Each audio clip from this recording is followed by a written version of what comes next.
I have Snapchat, Instagram, Twitter. Facebook, Instagram, Twitter, Snapchat. I usually use Snapchat and Instagram most. I think I have like all of them. Like Instagram, Twitter, Facebook, Twitter, Instagram, Snapchat. I have Facebook and Instagram. Instagram, Twitter, Snapchat. I like used to use Tumblr when I was like 12, but I like had it. Yeah, Snapchat, Instagram, whatever. But my favorites, I guess, are Snapchat, Twitter, and Instagram.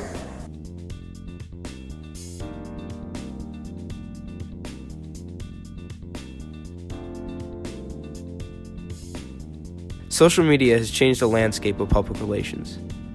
Companies and individuals have a whole new way of presenting themselves to a mass public. In fact, students themselves do it every day. We now have our very own handheld tools to do our own PR. You're on social media isn't necessarily the amount of likes or like views you're getting. It's more, I'll say it's more in the replies that you're getting, because that shows that people are actually interacting with you. If you look at like the top people on social media, the thing that gets them brand sponsorships and partnerships and things like that that turn social media into an actual career is how many people are actually interacting with you, how many people are commenting, how many people are replying to you, and people feeling like they know you through your social media. It's not just you can have 1 million likes, but if no one's actually following you or even like sharing it, then you're not really doing anything. Social media is a very effective marketing tool. I come from a background in which we did a lot of text-based and primarily print-based materials, which are great. People love the tactile experience, but from a metrics perspective, we don't have any real way to prove it's whether it's working with people and whether they're relating to it. In terms of successful marketing strategies, I would say the social media has been helping because it does connect to a greater range of people, and just in general, we have a newsletter, however, it doesn't connect to people as fast because we have to go to the website.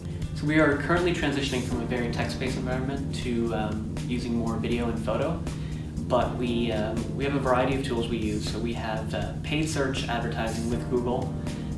We have Facebook ads that we run, and we also have organic Facebook content such as events and other news articles we post. We also post on Twitter, use some LinkedIn as well. So we kind of try to switch it on a variety of platforms. Organizations, corporations, and schools like American have professionals that work consistently on social media and marketing to portray American University as a strong and diverse college to the public. You need to have more media, and when you have more media, that means more budget. You need to have the ability to produce more media, so you have to have, in many instances, more people. And that's the hard part, and you can't neglect one over the other. It's not as though traditional printed materials died and we don't do them anymore. The content dictates what and how we target. For example, on-campus events such as alumni coming and holding a presentation or something, we'll typically target locally. For webinars, we'll go a little more broad and target the whole country, or people who have recently submitted RFIs, requests for information.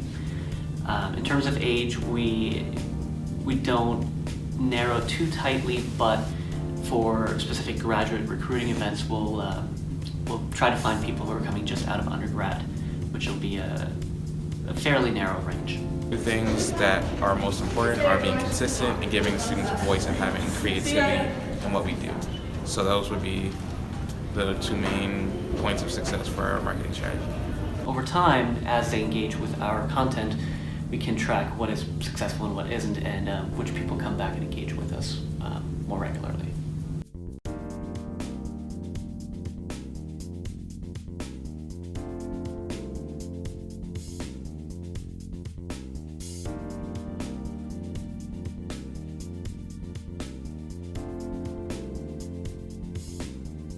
This is what students thought about American University before attending the school themselves. We listened as they compared their prior expectations versus their current reality. I expected it to be more of a urban environment, urban campus with more amenities for me to make use of, but unfortunately I was unable to do that when I arrived at campus.